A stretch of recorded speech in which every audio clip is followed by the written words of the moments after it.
Taigi susitinkame su labai svarbiais žmonėm būtent Kampoto regione. Supranti, kad čia su tais pipirais nebus labai linksma artimais metais. Sausros, vandens trūkumas užaugina labai mažai, iš tikrųjų aš net nustebau. Tokių ūkių yra apie 100 gal, kooperatyvai supirkinėja iš jų.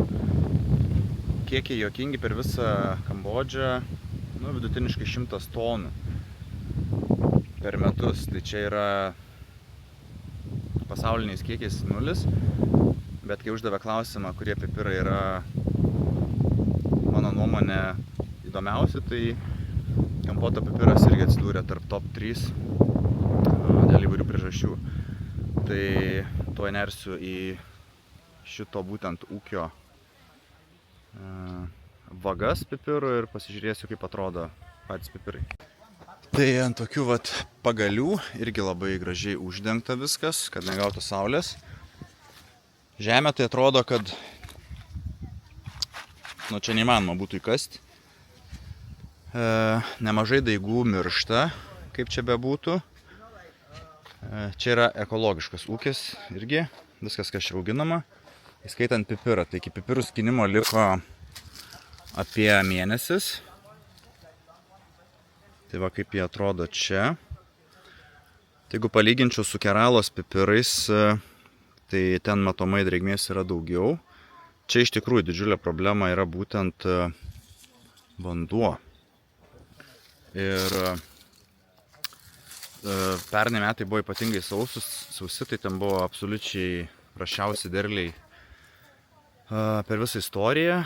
Ir situacija irgi negerėja, klimato kaita visgi veikia. Ir panašu, kad tiesiog yra trūkumas pačių pipirų tokios kokybės. Tai viskas, kas drėkinama, visur, kur naudojama daug trąšų, viskas yra paprasčiau. Šituose ūkiuose ateitis labai įdomi ir labai miglota.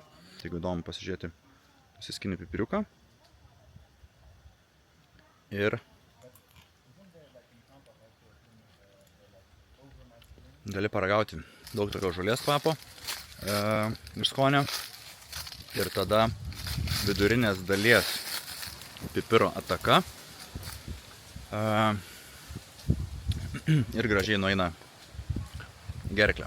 Tai paprastai, kuo jaunesnis skinam, tuo jisai bus švelnesnis.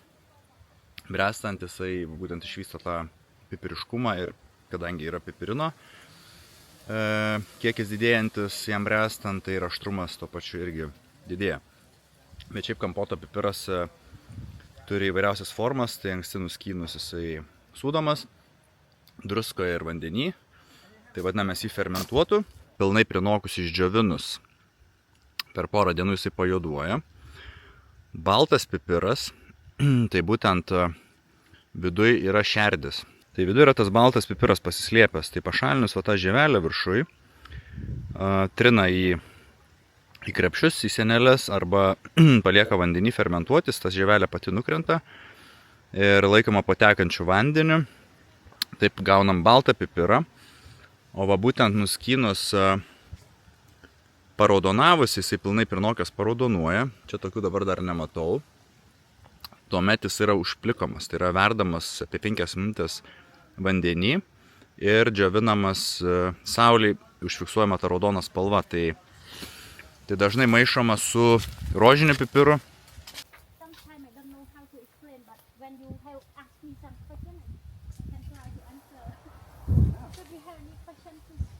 Temperature.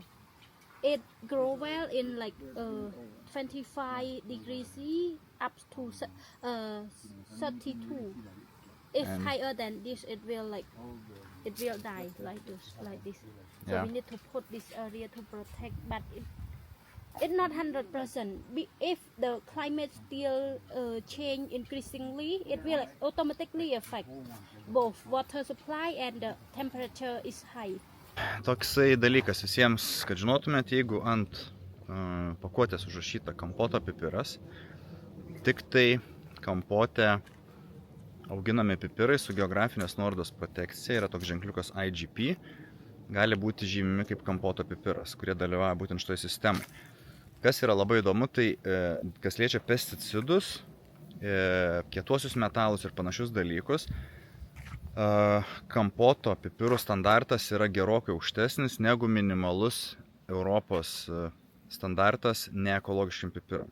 Tai reiškia, jeigu tu nori ekologiško pipiro, tai perki ekologišką, bet jeigu perki bet kur kampoto pipirą, supras, kad jisai niekada neviršys limitų ir jie bus daug aukštesni, reiškia, bus randama gerokai mažiau bet ko, negu yra nustatytas minimalus ES limitas. Nes nėra taip, kad ES neleistų kažkokių tai pėdsakų. Tai va, tai labai įdomu. Tai standartas aukštesnis negu EU, čia Kambodžai. Dėl to jiems galvos neskauda. Kiekis, kuriuos jie gauna, kiek jie gali užauginti, jiem galvos irgi neskauda, nes jie nepatenkina paklausos. Paklausa yra didžiulė. Tai bando plėsti teritorijas, auginti daugiau pipirų, bet žemė yra tik tai čia tokia gera. Bando praplėsti būtent tą kampoto standartą į kitas provincijas, bet tiesiog žemė yra čia tokia gera, kad wow.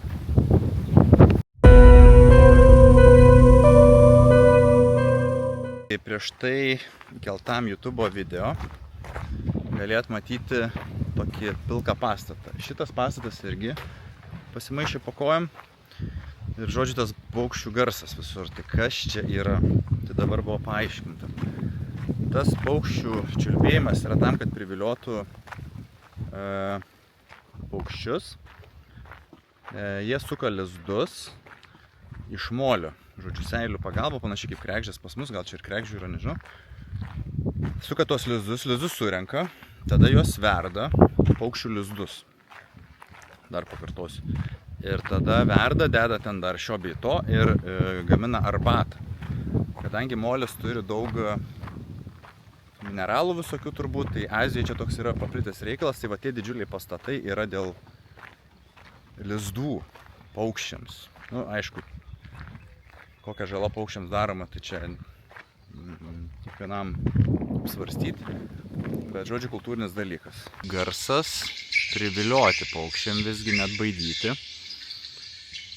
Ir ką jie čia daro, tai vagia paukščių lizdus, privilioja, o kadangi paukščiai suka iki 3 lizdų per sezoną ir savo seilėm lipdo iš molio lizdelius, tai žodžiu jos išduria juodai ir tada naudoja lizdus arbatos gamybai, verda tos lizdus, bandom kažkaip patekti vidų ir tiki, kad gydo nuo visokių dalykų, ligų ir panašiai. Taip šiek tiek nenoriu sakyti angliškų žodžių, nesupras, bet atrodo nekaip. Ornitologija paaiškino ką tik, kad žodžiu kažkuriame evoliucijos etape, kai nebuvo molio, tie paukščiai vapsvaėdžiai pradėjo iš seilių kažkokias tai išskiras daryti, žodžiu, ir iš jų lipdyti tuos lizdelius. Aišku, ten šiukšlių prisineša, bet iš principo molio nėra, bet kažkokias struktūras jie iš savo kūno pasigaminę pasistato. Bandom čia beveik jau arti to įėjimo, gal pavyks įsirauti.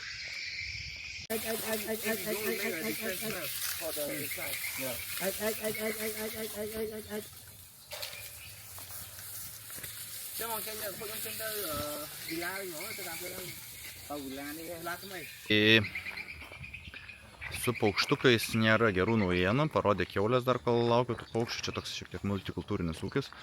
Visais paukščiai, žodžiu, negali įleisti, čia dabar skambinėja klausinėje, ar čia būtų blogai ar gerai, nes svetimas kvapas gali pakenkti derliui.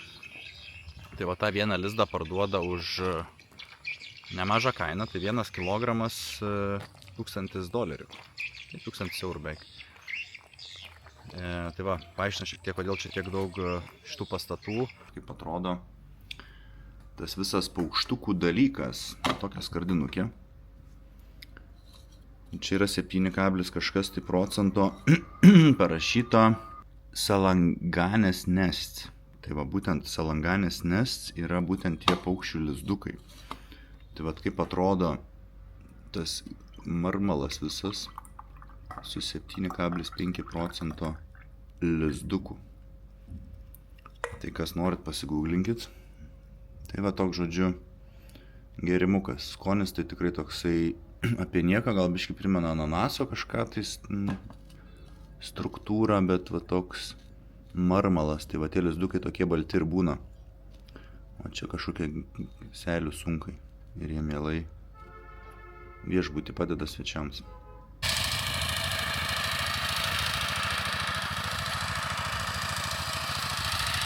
Tai kaip atrodo ūkininkavimas, čia šiaip yra bananų plantacija.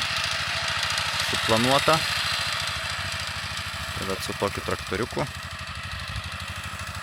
rausia žemę. Nelabai čia gerai juda, bet va tėvas ir sūnus. Plantacija chmerų. Tai vietinių mangai tokie šiek tiek mažesni. Supermarkete kainuoja 3 tokie mangai apie 1 eurą. Tai va kaip jie atrodo. Tai va tokie 3. Aš į ranką paimsiu, tai jie dar tik tai noksta. Bet kas labai įdomu yra, kad juos iš karto supakuoja. Tam, kad jokie čia vabzdžiai jų niekaip nepagriaužtų ir kad išliktų graži ir reprezentatyvi odelė. Tai vat kabo ant medžių visur va taip jau supakuoti, bent jo apatiniai. Tai nebereikia sukt galvos. Tai kaip atrodo ūkininkavimas Kambodžoje? Tai jeigu vieną gali auginti, tai kitą negali auginti. Jeigu gali auginti bananą, tai negali auginti pipirą. Tai jeigu yra kalnas, tai gali auginti pipirą, jeigu kalno nėra šalia, tai negali. Žemė sausa. Technologijos irgi tokios gana paprastas, primityvios. Traktoriai tokie, rodžiau ką tik kaip ūkininkauja, kaip rausia žemė. Labai daug rankų darbo. Vanduo visur yra svarbus resursas. Nėra vandens, bus problemų. Vandens atvežti daug neįmanoma. Parodysiu, kaip atrodo vandens rezervuarai. Tai per Antrą pasaulinį karą Kambodža buvo bombarduojama be sustojimo. Sakoma, kad ir dabar pavojinga vaikščioti kai kuriuose vietose nutolus nuo takų, nes gali užlipti ant minų arba ant bombų. Tai jiems rezervuarų vandens kas nereikėjo, nes jie panaudoja tas išsprogdintas duobes, jas šiek tiek apdirbė.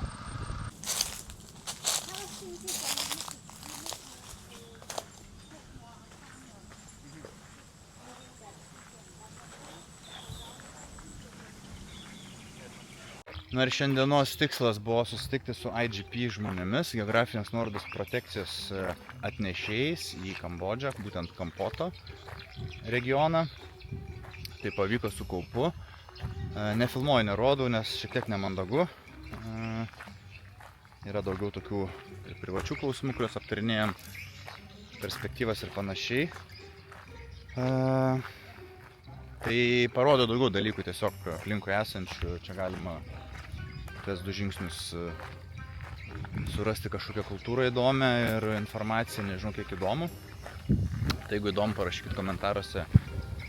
Išsiplėsiu, jeigu mažiau įdomu, parašykit irgi, tai neišsiplėsiu tiek smarkiai. Tai dabar kviečia savininkas vištienos sriubos, temsta ir tada dar valandą kelio iki Kampoto miesto.